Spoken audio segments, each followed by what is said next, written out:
할렐루야.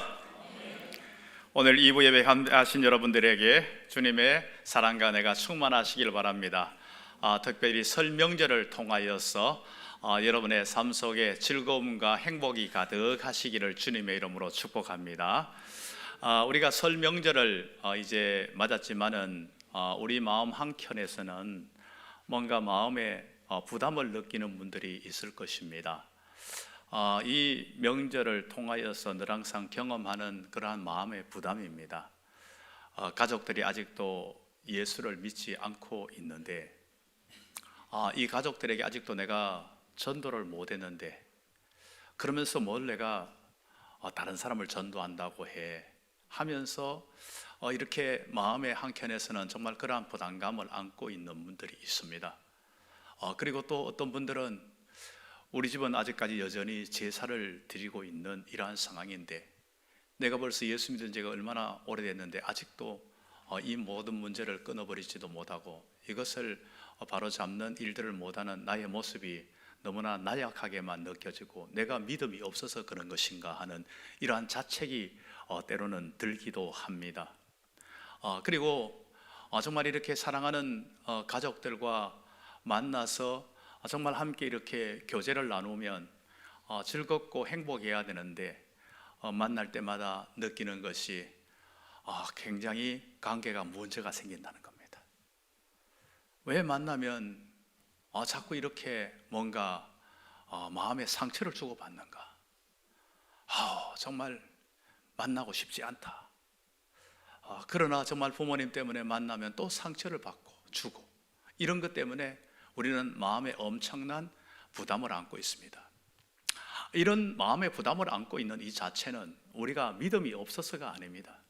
믿음으로 살려고 애쓰는 몸부림 속에서 나오는 그러한 우리의 모습이라는 그 사실을 기억하면서 이제 우리는 이러한 정말 현실 속에서 우리는 어떻게 살아가야 되는가? 믿음과 사랑 사이에서 우리는 어떻게 길을 찾아가야 되는가? 오늘 본문을 통하여서 우리는 함께 살펴보기를 원합니다. 우리가 첫 번째로 생각할 수 있는 것은 바로 이제 우리는 설 명절은 신앙의 시험장이 아니라 사랑의 실습장이라는 사실을 잊지 말아야 됩니다. 우리가 설 명절이 되면 정말 우리가 제사는 어떻게 하지? 이 제사가 뭔가 시험같이 나한테 다가옵니다. 관계 문제도 굉장히 나한테 부담감으로 옵니다. 이 전도 문제도 굉장히 부담감으로 오기 때문에 뭔가 이것이 그냥 신앙의 막 시험장 같은 느낌이 듭니다. 그렇기 때문에 시험장에 임하는 것 같이 굉장히 부담이 오는 이것을 매년 경험하게 된다는 겁니다. 그러나 우리는 이제 이것을 사랑의 실습장으로 바꿔야 합니다. 우리가 이제 형제들을 만나서 대화할 때 저희도 형제가 많아요. 형제가 많고 형제들이 개성들이 뚜렷했기 때문에 만나면 이렇게 저렇게 별로 안 좋은 일들이 생길 때가 있었어요. 그러니까 가장 가까운 사람들이 가장 가까이 만났는데 마음은 더 멀어져 버리는 거예요. 그런 것을 보면서 경험하면서 정말 안 만나고 싶다. 왜 정말 이렇게 만나가지고 마음이 이렇게 상하고 내가 또 가야 되는지 모르겠다. 이런 것들. 물론 저도 형제들 여러 형제들 막내기 때문에 저하고는 상대를 해주진 않았어요. 저를 그냥 항상 이뻐해주는 어릴 때부터 그러다 보니까 저는 그러나 이 형제 아니면 저 형제 아니면 이 형제 그래 딱 되니까 저도 마음이 불편해져 버리는 거예요. 오니까 정말 마음이 힘들다. 이런 생각이 드는 거예요. 자, 이때 우리는 어떤 마음을 가져야 됩니까? 우리가 가져야 될 것은요, 사랑에는 오늘 본문에 거짓이 없나니. 사랑에는 거짓이 없나니. 여기서 지금 거짓이라는 말이 무엇을 말하고 있습니까? 거짓말을 말하는 게 아니에요. 여기서 거짓이라는 것은 가면을 말하는 가면. 가면 쓰는 거 있잖아요. 가면을 딱 쓰는 거. 이 본문이 기록될 당시에 연극 같은 걸 하게 되면 가면을 쓰고 연극을 했어요. 우리나라도 옛날에 하의 탈 같은 걸 쓰고 막 연극을 하잖아요. 이 가면을 쓰고 배우들이 연극을 했어요. 그와 마찬가지로 우리가 때로는 사랑을 한다 하면서도 가면을 쓰는 사랑을 하고 있을 때가 참 많아요. 겉으로는 정말 이렇게 뭐 웃고 있지만은 속으로는 정말 꼴 보기 싫어. 정말 내가 지금 보기만 해도 정말 기분이 나빠져. 뭐 이런 경우가 있다는 거예요. 이건 가면 사랑이에요. 무슨 이야기를 하는데 뭐 그 형제가 잘 됐다 그러고 뭐 이야기하는데 겉으로는 웃으면서 아이고 잘 됐네요 축하해요 하면 속으로는 막 미운 거 시기와 막 질투가 막 그냥 부글부글 끓어올라오는 거. 저 집은 왜 잘 되자 저러고 막. 이러한 것이 다 가면의 사랑이라는 거예요. 이런 사랑하지 말라는 거예요. 내 속에 진짜 겉으로 웃는 이 자체가 진짜 나의 속에서도 그 사람을 사랑하고 웃을 수 있게 해달라고. 이걸 우리는 힘써야 된다는 겁니다. 상대가 잘하는 거 사촌이 땅을 쌓으면 배가 아픈 게 아니라 정말 진정으로 내가 기쁨으로 축복해 줄 수 있는 그 잘되는 것을 나의 잘된 것으로 함께 기뻐하고 축복해 줄 수 있는 그러한 넉넉한 마음을 허락해 달라고 우리는 하나님 앞에 날마다 구해야 되는 겁니다.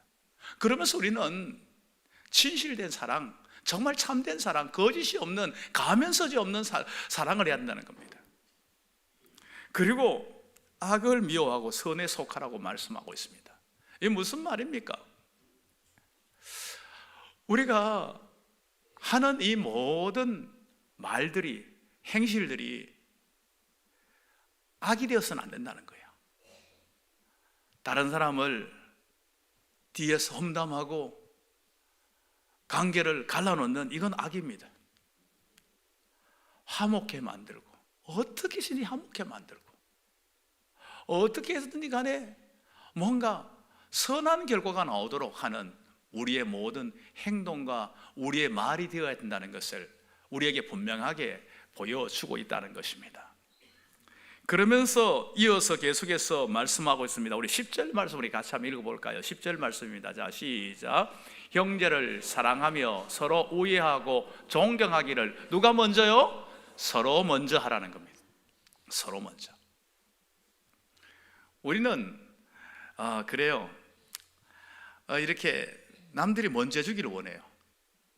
네가 잘못했으니까 네가 나한테 먼저 사과해야 내가 마음을 풀어줄 거 아니냐. 네가 그런 식으로 살아가니까 네가 그거 부분에 잘못됐다고 나한테 이야기를 해야 내가 해줄 거 아니냐. 그래서 상대를 먼저를 기대하고 있어요. 그렇기 때문에 팽팽한 평행선을 계속 달리고 있는, 긴장감을 계속 가지고 있는 거예요. 이게 아주 가까운 사람들에게 이렇게 많이 나타나는 현상들입니다. 아예 멀리 있는 사람들은, 먼 사람들은 관심도 없어요. 우리가 일산에 있는 동네 사는 다 모든 사람들에게 간섭하는 거 아니잖아요. 가까이에 있는 사람들에 대해서 막 정말 뭔가 함께 맞대는 사람들에게 나타나는 현상이거든요. 그런데 그 사람에게 기대하는 것이 늘 항상 네가 먼저 하라는 거, 네가 먼저. 그런데 성경에서는 뭐라고 말씀합니까? 서로 먼저 하라는 겁니다. 인사도 내가 먼저 하고, 칭찬도 내가 먼저 하고, 용서도 내가 먼저 하고, 사과도 내가 먼저 하고, 내가 먼저 하는 거예요. 먼저 하는 사람이 어떤 사람입니까? 말씀에 순종하는 사람이에요. 먼저 하는 사람이 어떤 사람입니까? 성숙한 사람이에요. 먼저 하는 것이 참으로 중요하다는 겁니다. 우리가 먼저 하려고 하는 이 자세를 가지고 있을 때 이 모든 것들이 다 풀려진다는 것을 우리에게 분명하게 말씀해 주고 있습니다. 왜 우리는 또 먼저 해야 됩니까? 우리는 누구를 믿고 따르는 사람들입니까? 예수 그리스도를 믿고 예수 그리스도를 닮아서 예수 그리스도처럼 살아가려고 애쓰는 그러한 사람들입니다. 예수님은 어떻게 하셨습니까? 누가 먼저 하신 거예요? 예수님이 먼저 하셔서 우리에게요, 우리를 먼저 사랑해 주셨어요. 우리를 먼저 용서해 주셨어요. 우리를 그대로 용납해 주셨어요. 내 있는 모습 그대로 받아주셨어요. 너 좀 고쳐야만이 내가 용서해주고 받아줄 게가 아니에요. 너 사랑받을 자격이 있어야 그거 아니에요. 무조건적으로 사랑해 주셨어요. 그냥 그대로 용납해서 내 모습 그대로 받아주셨어요.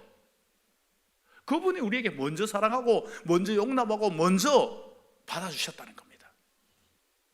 그렇다면 주님을 따르는 우리도 어떻게 됩니까? 우리는 내가 먼저 해야 되는 게 당연하다는 거예요. 그냥 그 모습 그대로, 있는 모습 그대로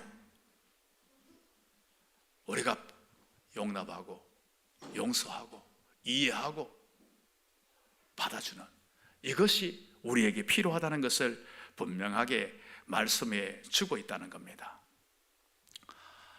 이제 우리는 또한 제사 문제에 대해서 한번 생각해 봅시다. 이 제사 문제 앞에서 우리는 어떻게 여러분들은 생각하고 있습니까? 제사 문제 앞에서 우리는 굉장히 내 자신이 작아지는 모습을 보입니다.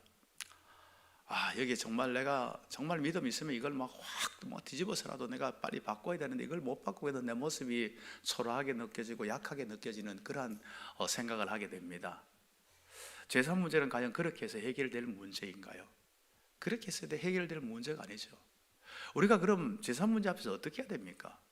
제사 문제 앞에서 어떤 내가 상황에 서 있든지 간에 하나님께서 너는 내 자녀다, 나는 하나님의 백성이다, 이 사실을, 이 정체성을 분명히 세우는 거예요. 그러면서 내 자신의 신앙 양심을 지키는 거예요. 내 신앙 양심을 지키지만은 그러나 다른 사람을 무시하거나 무례하거나 없이 여기지는 않아요. 내 신앙 양심을 지키면서 다른 것 이 자체는 참고 기다릴 줄 아는 거예요. 저는 제사 문제 가지고 한번 또 고민해보고 갈등한 적이 없기 때문에 너무 쉽게 여러분들에게 이렇게 이야기가 될 수 있을 것 같아서 좀 조심스럽습니다. 그러나 제 부친은 실제적으로 이 문제 가지고 굉장히 심하게 부딪혔습니다.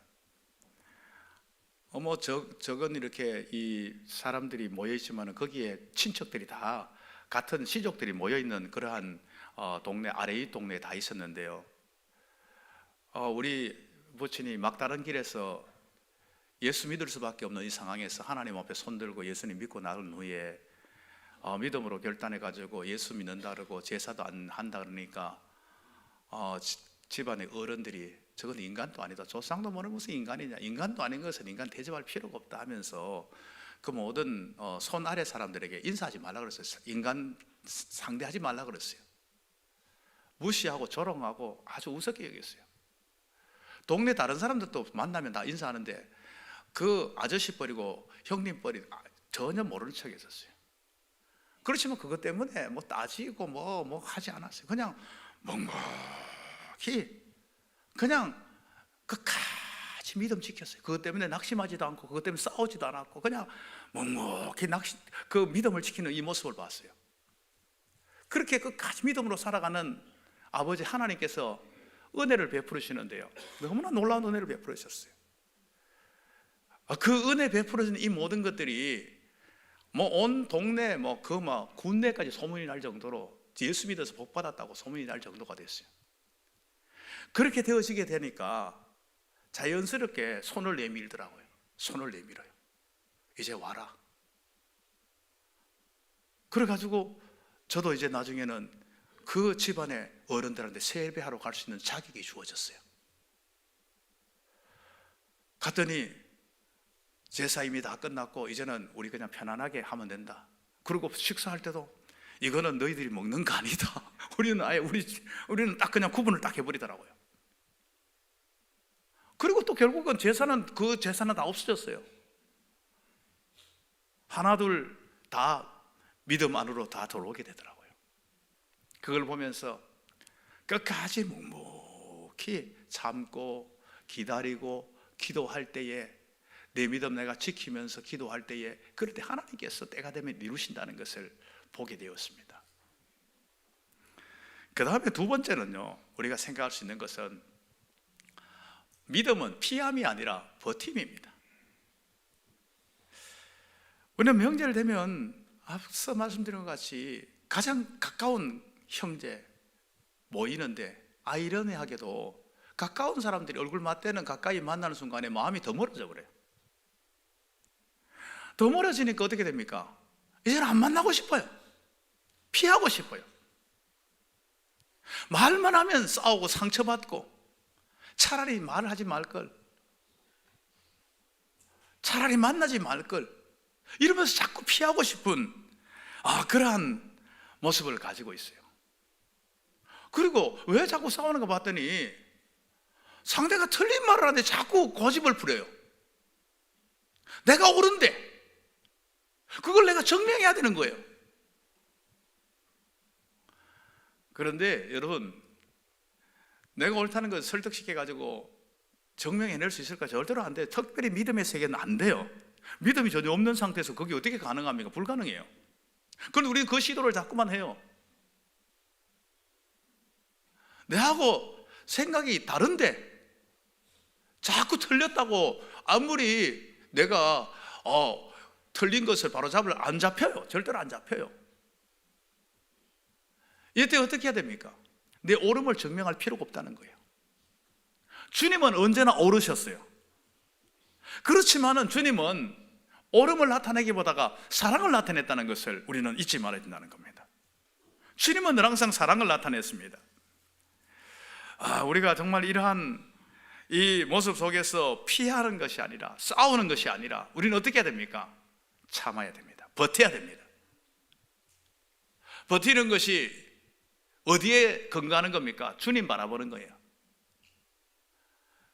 우리가 주님을 바라보면서 이렇게 버텨나가는 이 모습이 된다는 겁니다. 그 다음에 나오는 말씀이 11절에서 이제 부지런하여 게으르지 말고 열심을 품고 주를 섬기라고 말씀하고 있습니다. 이렇게 우리가 지금 현재 여기서 말씀하고 있는 거, 열심이라는 것은 뭘 하는 게, 우리가 열심히 일한다 이런 게 아니라 타오른다, 불타오른다 이런 걸 말하는 거예요. 왜 이런 말씀을 하고 있을까요? 우리가 이러한 현상을 겪고 나면 우리의 믿음이 식어져 버려요. 영적으로 막 다운이 돼 버려요. 이런 현상들이 나타나는 이것을, 이 상태로 우리는 가서는 안 된다는 겁니다. 우리는 이때 그래, 내가 더 정말 믿음으로 더 굳건하게 서야 되겠다, 더 주님 더 가까이 해야겠다, 더 정말 기도해야 되겠다, 더 우리가 뜨겁게 타올라야 된다는 겁니다. 그래야만이 우리가 결국은 낙심하지 않고 승리할 수 있다는 겁니다. 우리가 뜨겁게 타오르는 이러한 모습을 우리가 지키라고 우리에게 말씀해 주고 있다는 겁니다. 그러면서 12절은 환난 중에 참으라는 건 뭔가 하면, 이 환난은 밖에 이러한 것들을 여기서는 의미하기보다는 그것도 안에 포함되어 있지만은 무엇을 지금 무엇도 같이 포함되어 있는가 하면요, 우리 가족 간에 나타나는 여러 가지 문제들을 말하는 거예요. 갈등들을 말하는 거예요. 신앙생활하면서 가족 안에서 여러 가지 겪는 여러 가지 어려운 일들을 말하는 거예요. 또한 현실적으로 겪고 있는 여러 가지 가정의 문제, 자녀의 문제, 경제의 문제, 이 모든 것들을 다 포함하고 있는 거예요. 이 일들이 있을 때 어떻게 하라는 겁니까? 참으라는 겁니다. 참으라는 겁니다. 그냥 내가 참으면 못 견뎌요. 참는 원동력이 어디 있는 겁니까? 주님 바라보고 주님이 주시는 힘으로, 주님이 주시는 위로로, 주님이 주시는 은혜로 참아내라는 거예요. 내가 참을 것이 많으면 많을수록 나에게는 하나님의 은혜가 더 많이 필요합니다. 더 은혜를 더 갈망하며, 더 은혜의 자리를 더 나가며, 더 정말 은혜의 생활을 열심히 하면서 우리는 이 모든 것들을 참아내고 견디고 승리하라고 우리에게 말씀해 주고 있습니다. 그러면서 기도에 항상 힘쓰라고 말씀하고 있는데, 이것은 앞에 나오는 이 모든 것들을 가능하게 만드는 힘이 기도라는 거예요. 기도에 항상 힘쓰라는 게 뭡니까? 기도가 어떤 일이 문제가 있을 때뿐만 아니라 기도는 우리의 삶의 그냥 일부분이 되라는 겁니다. 기도가 우리의 일상의 삶이 되라는 거예요. 그럴 때에 어떠한 일들이 있든지 간에 그 모든 것들을 대체해낼 수 있는 힘과 원동력이 그 속에서 나올 수 있다는 것을 우리에게 분명하게 말씀하고 있다는 겁니다. 그렇기 때문에 우리는 어떠한 환난 중에도 식지 말아야 됩니다. 버텨야 되는 겁니다. 기도에 항상 힘써야 되는 겁니다. 그럴 때에 우리는 승리할 수 있을 것입니다. 그 다음에 세 번째로 우리에게 말씀하는 것은, 가족 전도는 설득이 아니라 신뢰의 축적이라는 것입니다. 우리가 명절 돼가지고 이제 우리가 가족이 예수 안 믿는 거에 대해서 우리는 굉장히 열등감을 느낄 때가 있어요. 내 스스로 자책할 때가 많아요. 가족 전도도 못하는데 내가 정말 뭘 한다고 이러면서 자책을 할 때가 참 많이 있어요. 그런데 중요한 건 전도는 단번에 되는 게 아니에요. 절대로 단번에 안 돼요. 전도는 내가 원하는 그 시간에 되는 것도 아니에요. 내 방법대로 되는 것도 아니에요. 그럼 어떻게 해야 됩니까? 전도는 나는 그냥 씨를 뿌릴 뿐이에요. 나게 하시는 분은 하나님이세요. 하나님의 시간, 하나님의 때가 되면 이 모든 것들이 가능하게 만들어준다는 겁니다. 그러면 내가 할 일은 뭡니까? 기회 날 때마다 지혜롭게 전할 뿐이에요. 그 반응이 정말 이렇게 거부할 때는 그 막 더 이상 막 그냥 거기다가 막 이기려고 막 그냥 할 필요 없는 거예요. 그냥 하고 그냥 거기서 끝내는 거예요. 그리고 내가 해야 될 일은 뭡니까? 내 삶을 나타내 보이는 거예요. 믿음의 사람들이, 예수 믿는 사람들이 진정 어떤 모습인가? 일관되게 보여줘야 되는 거예요. 어떤 어려움 속에서도 어떻게 어려움을 극복해 나가는지, 어떻게 사랑으로 섬기는지, 이게 그냥 한 번, 두 번 하고 마는 게 아니라 그냥 일관되게 똑같아야 되는 겁니다. 사랑으로 늘 섬기는 게, 언제나 그냥 막 섬기는 것 같이 하다가 어느 순간은 헷가닥 뒤집혀가지고 그냥 그런 식으로 하면 안 된다는 거예요. 어떤 순간에도 변함없이 섬기는 이 자세, 어떤 순간에도 정말 믿음으로 잘 극복해내는 자세, 안 보는 것 같아도 다 지켜보고 있어요. 다 보고 있어요. 그것이 결국은 때가 되면 모든 것 이루어지는 그러한 중요한 요인이 됩니다. 태양빛은 야단스럽게 비치지 않아요.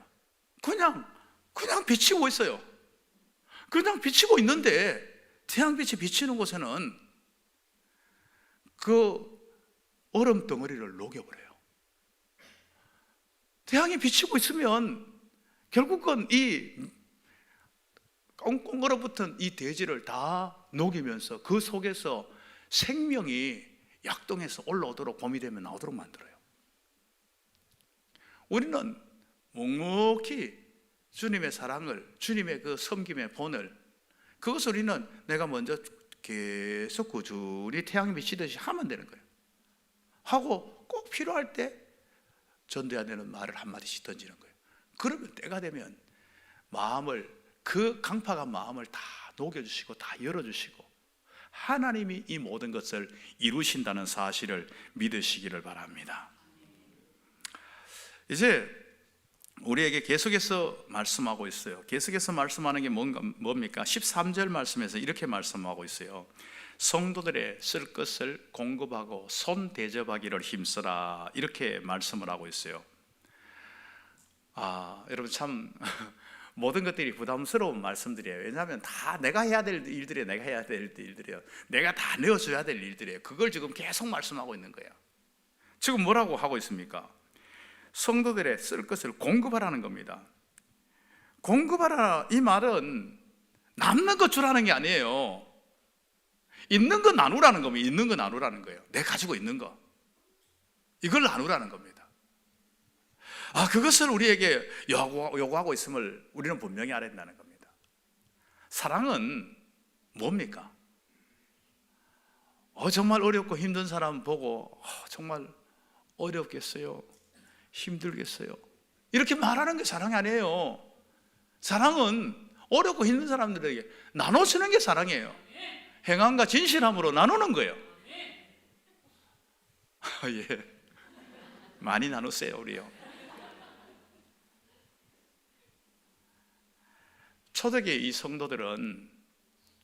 성도들은 참 박해를 받아가지고 한순간에 집을 잃고 직장을 잃고 그냥 맨몸으로 정처 없이 박해를 피해가지고 살기 위해서 이 나그네가 되는 순간이 되었어요. 그러니까 전혀 알지 못하는 그러한 곳에, 지방에 가가지고 이제 갔는데 어디 갈 곳이 어디 있습니까? 그 누가 물었어요. 여기 예수 믿는 사람 어느 집이냐고 물었더니 뭐 저기 뭐 이렇게 이 돌아가지고 가면 뭐 골목 돌아 있다 그래가지고 그 집을 딱 찾아갔어요. 찾아가지고 서로 처음 보는 사람이에요. 그런데 나 예수 믿는 사람인데 이렇게 박해를 받아가지고 갈 곳이 없어가지고 이렇게 왔다고. 그러면 그 집에서는요, 두말하지 않고 그대로 받아들였어요. 왜요? 내 가족이니까요. 예수 안에 한 가족이니까. 그렇잖아요. 가족은 뭐 어떠한 어려움이 당해가지고 고향에 내려가면 그냥 그대로 다 받아주니까 그게 가족이에요. 바로 그렇게 다 받아줬다는 겁니다. 그런데 그 받아주는 그 집의 형편은 어떤 식이냐, 그 당시에 집이 대부분 방이 한 칸이에요. 조금 형편 나은 사람이 두 칸이에요. 가족들이 다 있기도 불편한 그러한 형편인데 그대로 받아주는 거예요. 식량은 어느 정도냐? 많이 가지고 있는 사람이 일주일치 가지고 있는 거예요. 우리 같이 막 그냥 뭐 몇 개월씩 먹을 수 있는 게 아니에요. 일주일치 아니면 뭐 이틀치 이렇게 가지고 있는 거예요. 그걸 나눠 먹는 거예요. 이게 바로 공급하는 이 모습이라는 겁니다. 이게 공급하는 모습이라는 거예요. 이 공급을 하는데 힘써서 하라는 겁니다. 마지못해서 하지 말라는 거예요. 힘써서 이 모든 일들을 감당하라고 말씀하고 있다는 겁니다. 요즘 우리 이 시대 속에 우리가 참 많은 우리의 마음을 정말 이렇게 이런 말씀을 들을 때에 마음에 와닿지 않아요. 왜냐하면 요즘은 어떻습니까?